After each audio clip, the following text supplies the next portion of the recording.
Ever wonder why skip tracing seems so simple in theory, but feels so frustrating in practice? Why isn't anyone talking about what actually works or the real challenges practitioners face every day? Skip tracing is one of the most powerful tools in surplus funds and overages recovery. But here's the thing, it's also one of the most misunderstood. Most describe skip tracing as if it's just about plugging in a name and an address to magically get results. They don't show you what happens when those results are wrong, outdated, or incomplete. And that's where the frustration begins. In this video, we're going to uncover the misconceptions about skip tracing, why it can sometimes feel so frustrating, and most importantly, how to do it right. Whether you've struggled with wrong numbers, incomplete data, or reaching claimants who seem impossible to find, I'll show you strategies that don't just help you understand the challenges, but actually overcome them. From why data gets outdated to how to approach the most elusive claimants, we'll cover it all. Let's dive into what they forgot to tell you about skip tracing. Skip tracing, more than just phone numbers and emails. Do you think skip tracing is just about finding a phone number or email? What if it's actually a powerful, multi-layered process that goes far beyond the basics, opening doors to new methods and results you never thought possible? Many people think skip tracing is just about finding someone's phone number or email address. And in overages work, that's often what it's used for. But here's the thing. Skip tracing is actually a much broader concept. At its core, skip tracing is the process of locating people who have become unreachable or who are deliberately avoiding contact. It's not limited to phone numbers and emails. It can also involve digging into public records, databases, social media, or even looking into relatives and neighbors. Why does this matter? If you're working with someone like an attorney or another professional, they might have a different understanding of what skip tracing entails. For example, they may think of it as a full-scale investigation to locate someone physically, while you might only be looking to get in touch for overages recovery. By understanding the broader definition of skip tracing, you'll not only communicate more effectively, but also open up new tools and methods to find claimants more efficiently. It's about knowing when to think beyond just phone numbers and emails and using the full spectrum of skip tracing techniques to get results. So we have seen how skip tracing is much more than just finding phone numbers and emails. It's a versatile tool that can help you find people even in the most challenging situations. Next, let's take a closer look at 8 specific challenges you might encounter when applying these strategies in surplus funds recovery and how to navigate them effectively. 1. What nobody told you. Understanding the challenges of skip tracing and surplus funds recovery. Have you ever wondered why skip tracing sometimes feels like a guessing game? Is it the platform's fault, outdated data, or something else entirely? After years of dealing with disconnected numbers, outdated records, and claimants that seem impossible to find, we have discovered something most people don't talk about. It's not the tools themselves that make or break your success. It's how you use them and the strategy behind your search. Skip tracing is a powerful tool for locating surplus funds claimants, but it's not without its challenges.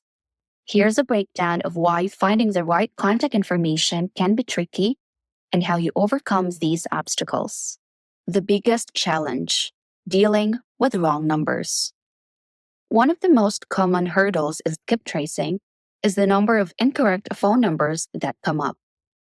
Even with advanced platforms, outdated or mismatched data can lead to frustration. Here's why this happens and what you need to know about how skip tracing platforms work. How skip tracing platforms work. Skip tracing platforms match the name of the property owner with the address you provide. If there's an issue with how this information is entered, like a name mismatch or outdated records, the results may be incorrect or incomplete. Data compilation. Skip tracing platforms continuously add new data to their system without removing older entries. This means you might get both accurate and outdated phone numbers in the same results. What this means for you. Even the best platforms will occasionally provide wrong numbers due to the nature of their data aggregation. The solution: choosing the right skip tracing provider. The key to minimizing these issues is using a reputable skip tracing service that updates its database frequently. Providers that source their data from reliable sources, like credit bureaus, tend to deliver more accurate and up-to-date information. So how do you find the right provider? New platforms are always entering the market, and in our Done For You program, we highlight the most up-to-date options that offer the best value for your investment.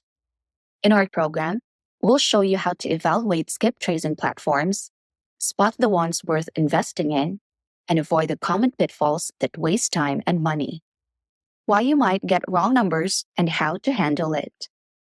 In the overages industry, wrong numbers typically fall into three main categories. Understanding these can help you refine your approach and reduce wasted effort. 1. Right number, wrong person. You might call the right number but reach someone other than the intended recipient. This often happens when a new owner is listed instead of the original homeowner. Ensuring you enter the correct name is crucial. 2. Wrong person altogether. This happens when you call someone completely unrelated to the Surplus Funds lead. For example, similar names at the same address like junior and senior can cause confusion.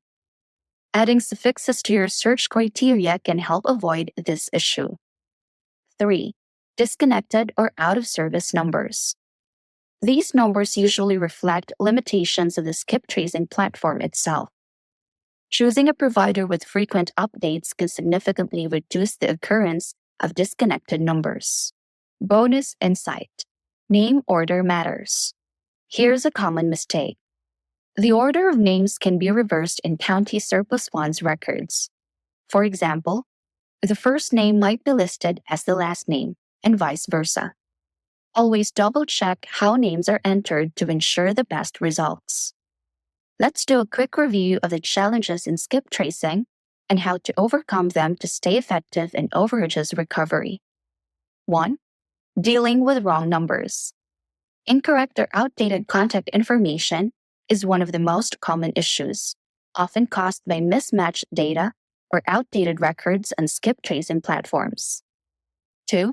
How skip tracing platforms work.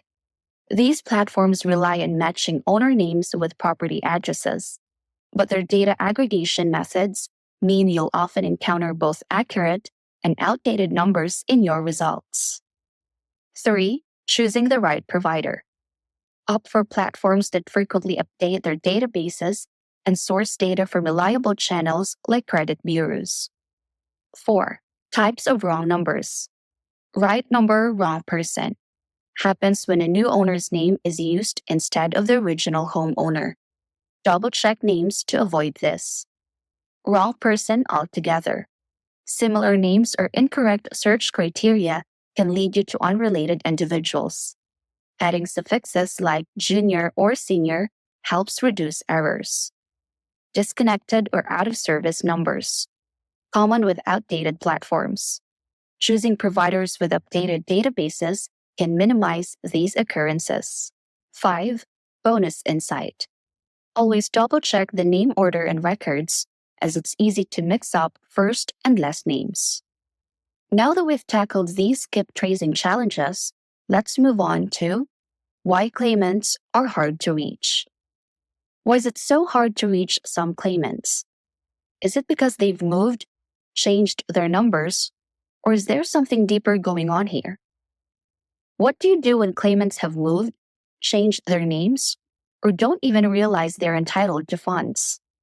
These aren't just random challenges, they're patterns, and once you know how to navigate them, skip tracing becomes much more effective.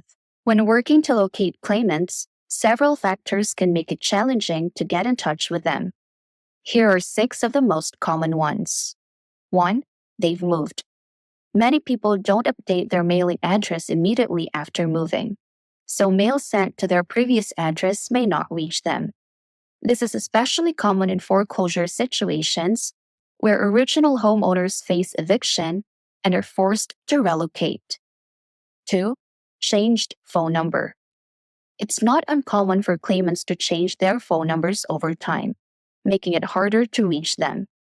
This is particularly true for individuals who may have been frequently contacted by real estate investors or collection agencies. 3. No cell phone or only a landline. Some claimants might not have a cell phone or may rely solely on a landline, which means texting isn't an option. Reaching them may require alternative methods, such as mail or other forms of outreach. This often applies to the older generation, though not exclusively. 4. Deceased. If the claimant has passed away, contacting them directly is, of course, impossible. In such cases, you'll need to locate and communicate with their heirs who are entitled to handle their claims. 5. They don't realize they own the property. Sometimes claimants or their heirs are unaware that they own the property or are entitled to surplus funds. This often happens with inherited properties or unresolved estates. Reaching them can be challenging because it may require additional explanation and convincing to assure them the situation is legitimate. 6. Incarcerated. Claimants in prison can be difficult to contact due to logistical and legal restrictions. However, they can still be reached through legal channels, certified mail, or by coordinating with a correctional facility. Let's quickly recap the key reasons why locating claimants can be challenging. 1. They've moved. Mail often doesn't reach claimants who have relocated, especially in foreclosure situations where homeowners are forced to move. 2. Changed phone number. Frequent phone number changes, often due to avoiding unwanted calls, can make contacting claimants tricky. 3. No cell phone or only a landline. Limited communication options like landlines mean texting isn't viable, requiring alternative outreach methods. 4. Deceased. If the claimant has passed away, you'll need to locate their heirs to handle the claim. 5. Unaware they own the property. Some claimants or heirs don't realize they're entitled to the property or funds, which requires education and building trust. 6. Incarcerated. Prison restrictions make direct contact difficult, but legal channels, mail, and coordination with facilities can help. Now that we've reviewed these challenges, let's move on to 3. Why isn't anyone talking about this? Advanced strategy. Precision over volume in claimant outreach. Why do so many people believe that casting a wide net is always the best way to find claimants? Most people believe skip tracing is about volume, casting a wide net, and hoping for a few responses. But the truth is, precision is often a better approach. By building detailed profiles, leveraging connections, and systematically uncovering relationships, you can set yourself apart as a successful practitioner. Having this precision-based strategy in your toolbox gives you a significant edge over the rest. In some business models, the goal is to cast a wide net and contact as many people as possible, hoping for a few responses. But for those who prefer to go deep, focusing on fewer leads with higher success rates, this advanced strategy is designed for precision and persistence. It's about systematically uncovering connections and building detailed profiles to maximize the chances of successfully contacting even the most elusive claimants. 1. Build a comprehensive profile of the subject.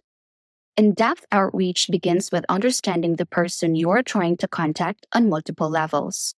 This is where you gather as much detailed information as possible, including full names and aliases, to account for variations or nicknames they might use. Contact info, phone numbers, email addresses, and mailing addresses as starting points. Current and past addresses. Previous residences often lead to connections or patterns that help locate them now. Family details.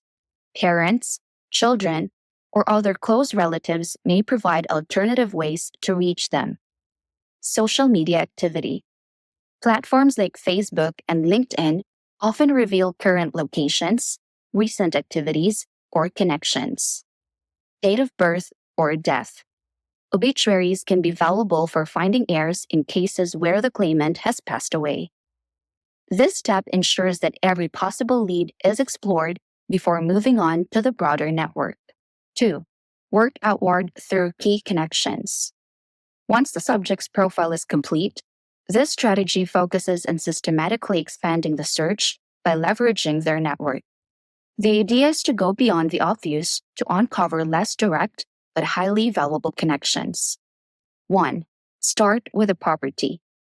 Review public records tied to the property, such as deeds, tax records, or foreclosure notices, to find any alternate contact information. 2. Focus on the owner.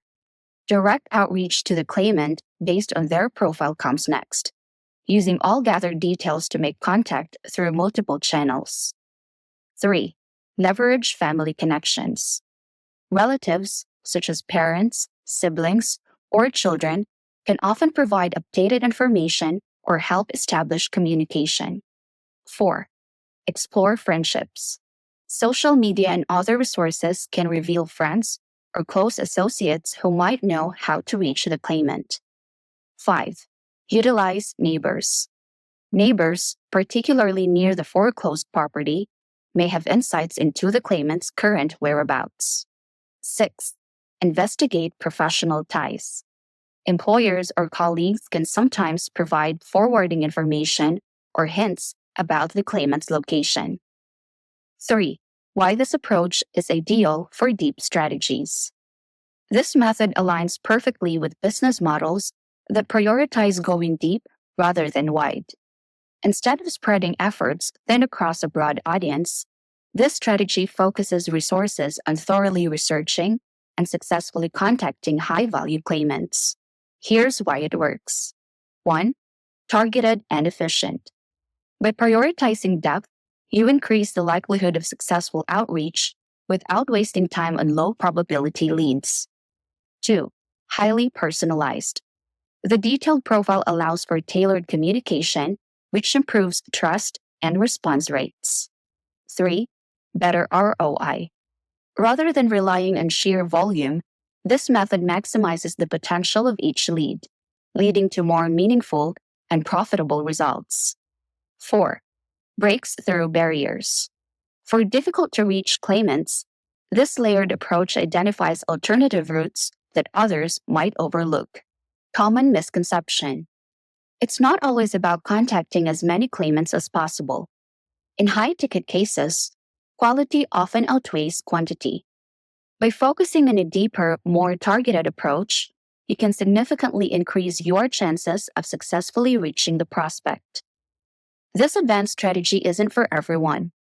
It's for businesses that value precision, persistence, and higher success rates. By investing in a methodical, connection-driven approach, you'll stand out in a crowded market. Here's a quick review of the advanced strategy we just covered to ensure it's crystal clear before we move on. 1. Building comprehensive profiles. Start by gathering every detail about the claimant: full names, aliases, contact information, past and current addresses, family ties, and even social media activity. This foundational step ensures no stone is left unturned. 2. Working through key connections. Once the profile is set, expand outward. Begin with property-related records. Reach out to relatives, friends, neighbors, and even employers. Leverage indirect connections to uncover leads others might miss. 3. Why precision works. This go-deep approach is ideal for high-ticket cases. It focuses on efficiency, prioritizing quality over quantity; personalization, building trust with tailored communication; breaking barriers, finding creative ways to connect with hard-to-reach claimants. The key takeaway? Success isn't about always casting a wide net. It's about strategically diving deep to uncover the most valuable opportunities. Up next, we'll explore 4. What most people get wrong about the claimant's whereabouts. Things to keep in mind when handling complicated cases. Why are claimants so hard to reach? It's not just because they've moved or changed numbers. Not every overages recovery case is straightforward. Some situations are more complex due to unique family or legal dynamics. Here are a few key things to keep in mind when working through these challenges. 1. Heirs might not know they own the property. When a property owner passes away, the rightful heirs might not even realize they're entitled to surplus funds. This often happens when estates are not properly settled or family members lose contact. Identifying these heirs may require tracing family trees and educating them about their entitlement. 2. Name changes can create barriers. Marriages or divorces can lead to name changes, which might make it harder to locate individuals listed in property records. The person you're trying to find might now go by a completely different name. Cross-referencing documents and exploring name change records is often necessary to overcome this obstacle. 3. Children born out of wedlock may be overlooked. In some cases, children born out of wedlock don't share the same last name as the property owner, which makes it harder to establish their connection to the surplus funds. Verifying these relationships often requires additional research into family records, or reaching out to others who can confirm their entitlement. Why this matters? These complexities mean that a one-size-fits-all approach won't work. Keeping these points in mind will help you manage expectations and understand the level of effort required in such cases. Let's take a quick look back at the key points we just covered on handling complicated surplus funds recovery cases before moving on to the next section. 1. Unaware heirs. Many rightful heirs don't even realize they're entitled to the property or funds, especially when estates are unsettled or family members lose touch. Tracing family trees and educating heirs is often necessary. 2. Name changes. Life events like marriages or divorces can lead to name changes, making it harder to track individuals in property records. Cross-referencing documents is essential to connect the dots. 3. Children born out of wedlock. These cases can be especially tricky when children don't share the same last name as the property owner. Additional research and outreach may be needed to establish their connection. The bottom line? These complexities require a tailored, persistent approach. Up next, we'll dive into 5. Key insights often missed by asset locators. Challenges in identifying property owners and their mailing addresses. Have you ever wondered why identifying a property owner's mailing address can feel like solving a puzzle? What if the records you're using aren't as clear as they seem? And how do you handle it when the owner's name isn't even on the list? When working with public records to identify property owners, things aren't always as straightforward as they seem. Here are some common challenges you might encounter and why they matter. 1. The name might not be on the list. Sometimes, you won't find the owner's name directly on the overages list you're working with. In these cases, you'll need to dig deeper into public records. Most of the time, this involves looking at deeds, which are maintained by the local Register of Deeds office. 2. The mailing address is often different from the property address.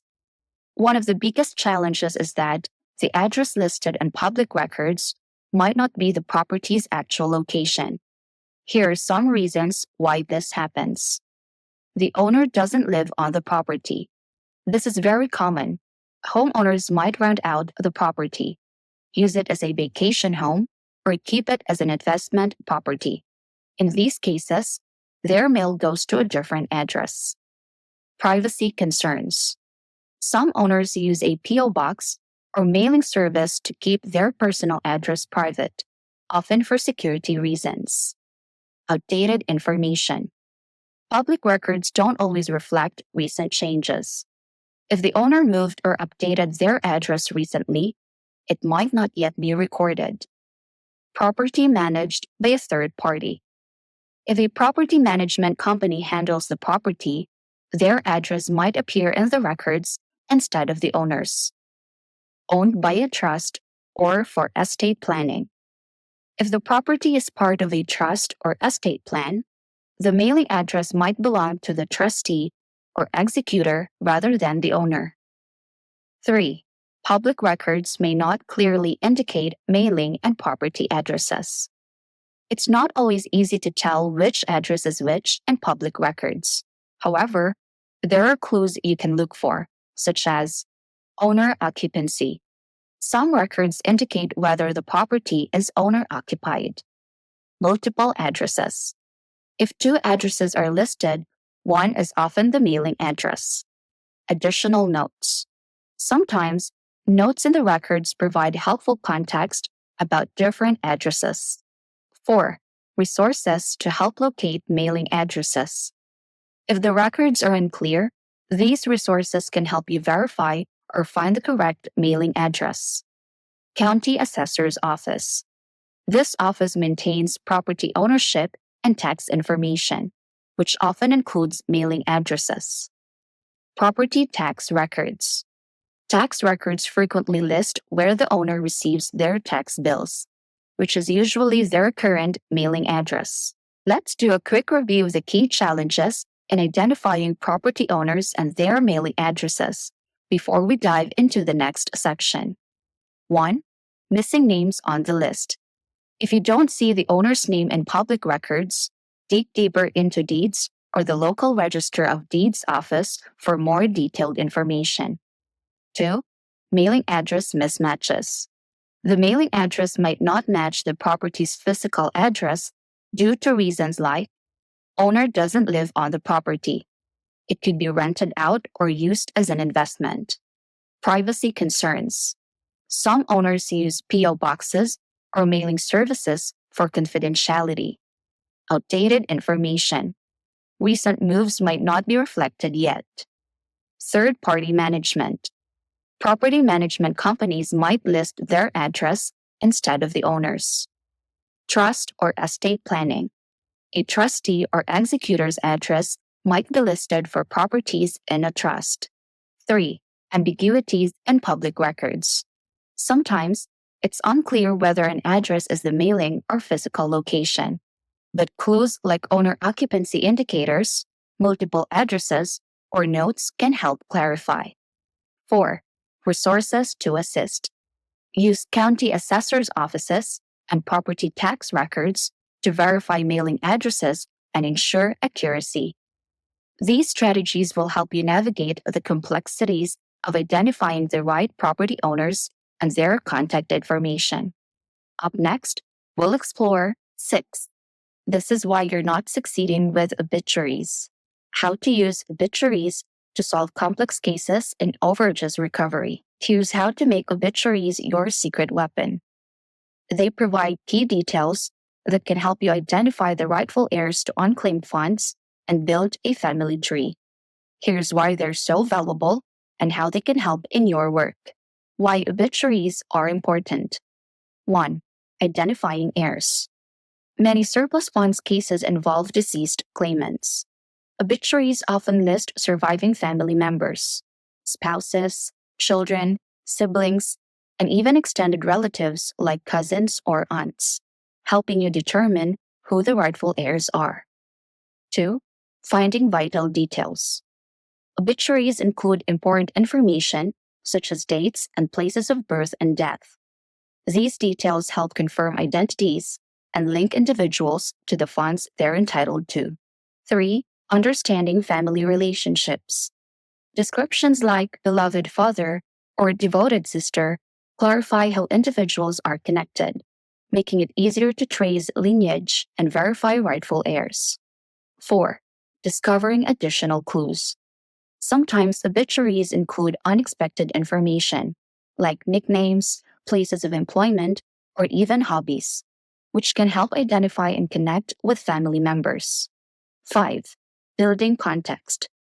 Beyond just names and dates, obituaries often include anecdotes and achievements that bring individuals to life, making it easier to piece together their story and locate heirs. How to use obituaries effectively. 1. Collect information. Search newspapers, online databases, or funeral home websites for obituaries. 2. Extract key details. Carefully note names, dates, places, and relationships. Pay attention to variations in names or locations, as they can provide additional clues. 3. Cross-verify information. Match the details from the obituary with other records, like birth certificates, marriage documents, or census data to confirm accuracy. 4. Expand your research. Use the names and connections listed in obituaries to search for further documentation or track down other family members. Challenges to keep in mind. 1. Common names.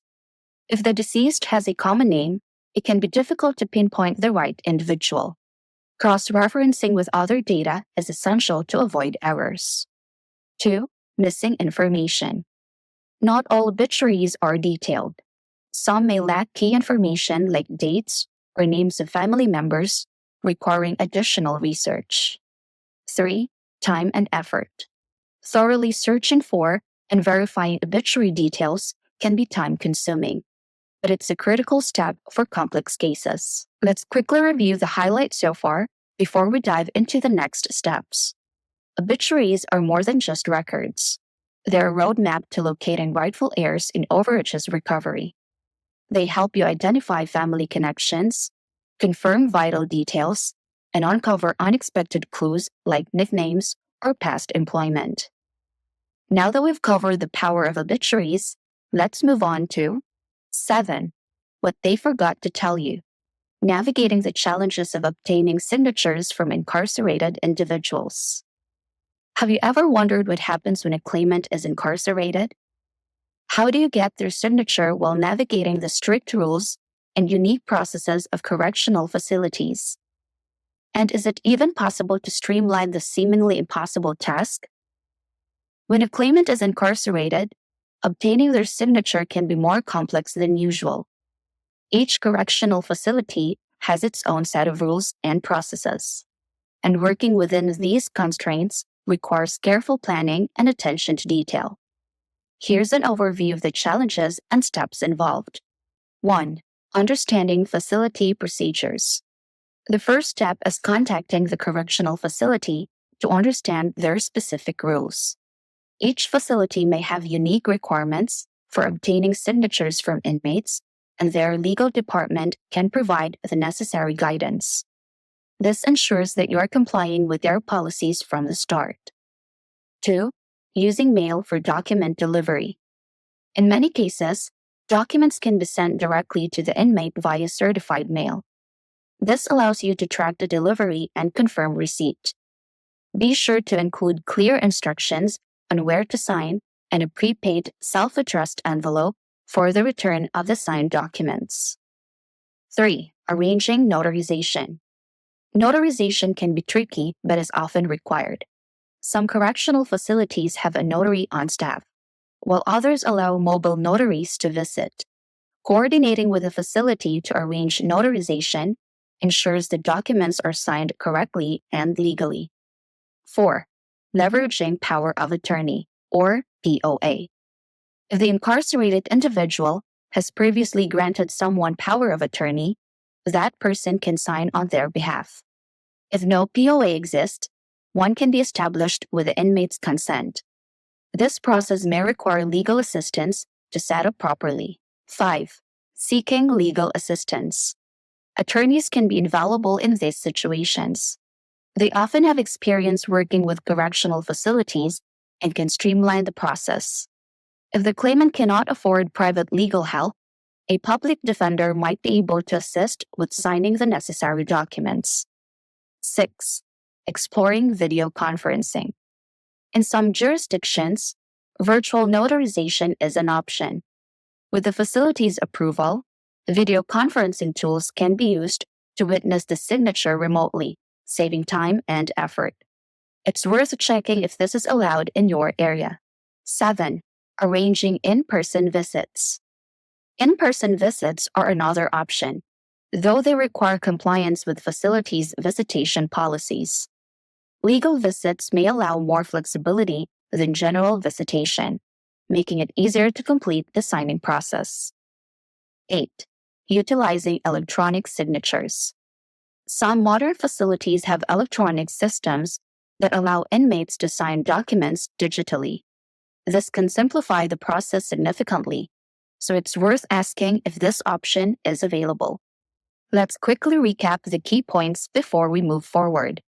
When dealing with incarcerated claimants, there are 3 major hurdles to keep in mind. 1. Complex procedures. Each facility has its own set of rules, so understanding and following them is crucial. 2. Coordination requirements.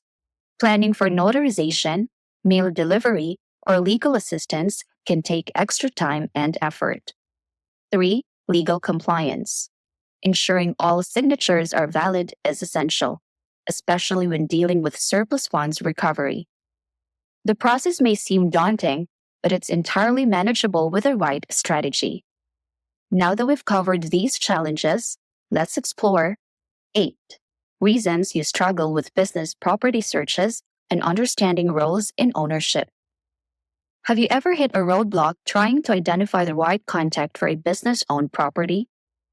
What if I told you that understanding just a few overlooked details, like the difference between a registered agent and a decision maker, could save you hours of frustration? When the property is owned by a business rather than an individual, identifying the right point of contact can be a bit more complex. Here's what you need to know to navigate these situations effectively. 1. Finding business ownership information. The first step is to determine who owns the business. This typically involves searching the Secretary of State's website for the state where the business is registered. While the process is straightforward, there are a few nuances to be aware of. Registered agent versus owner. The name listed as the registered agent is often not the actual business owner. The registered agent is simply the person or entity designated to receive legal documents for the business. Navigating the database. Each state's website may label sections differently, like officers, directors, or management.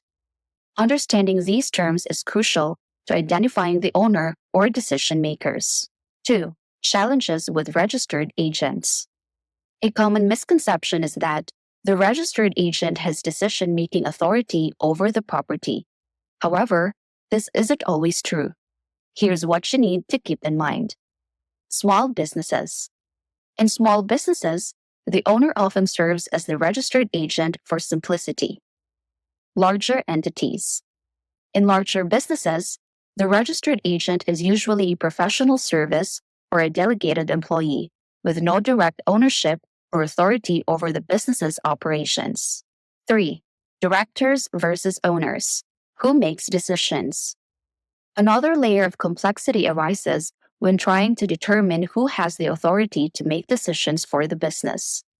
Directors and owners have distinct roles. Business owners or shareholders. They hold ownership rights, vote on major decisions, and elect the board of directors. Board of directors. They govern the company, set policies, and appoint executives to handle daily operations. However, they don't necessarily have ownership stakes. Understanding these roles ensures you approach the right person for decisions about the property. 4. Tips for accurate searches. When searching for business-related property information, keep these tips in mind. Be aware of variations in titles. Terms like officers and management can mean different things in different states. Look for multiple listings. Businesses operating in multiple states may have several registrations. Be sure you're reviewing the correct entity. Contact the Secretary of State's office if needed. If the information seems incomplete or unclear, reaching out directly can help clarify details. 5. Why mailing addresses might differ. In cases where property is owned by a business, the mailing address might not match the property's physical location. Here's why. 1. Privacy or security concerns. Some businesses list a P.O. box or other address to keep their actual location private. 2. Management by third parties. A property management company's address might be listed instead of the owner's. 3. Trust or estate planning. If the property is part of a trust, the trustee's address will likely appear. Why understanding these challenges matters. Business-owned properties often come with layers of complexity in identifying the right contacts. Knowing where and how to look and understanding the roles of registered agents, directors, and owners can save time and ensure you're reaching out to the right people. It's about leveraging the available tools and resources effectively. Let's do a quick review to make sure you're fully equipped before we move on. When dealing with business-owned properties, here are the key points to keep in mind. 1. Finding business ownership information. Use the Secretary of State's website, but remember, the registered agent is often not the actual owner. Focus on understanding terms like officers or directors to find decision makers. 2. Registered agents versus decision makers. Don't assume the registered agent has authority over the property. In small businesses, it might be the owner, but larger entities often delegate this to professional services. 3. Directors versus owners. Owners hold voting power and elect directors, while directors govern policies and appoint executives. Knowing who makes decisions is critical for effective outreach. 4. Tips for accurate searches. Look for title variations, check multiple listings for multi-state businesses, and contact the Secretary of State if information seems unclear. 5. Mailing address differences. The mailing address might not match the property location due to privacy, third-party management, or trust arrangements. Understanding these nuances is essential to navigating business property searches effectively. We broke down what they don't tell you about skip tracing and tackled some of the toughest challenges in surplus funds recovery. And here's the best part. There are always new resources, best practices, and tips emerging, and we're constantly testing and updating them. If you want access to the latest insights and proven strategies, check out our Done For You program, where we provide the tools and techniques you need to succeed. See you on the next one.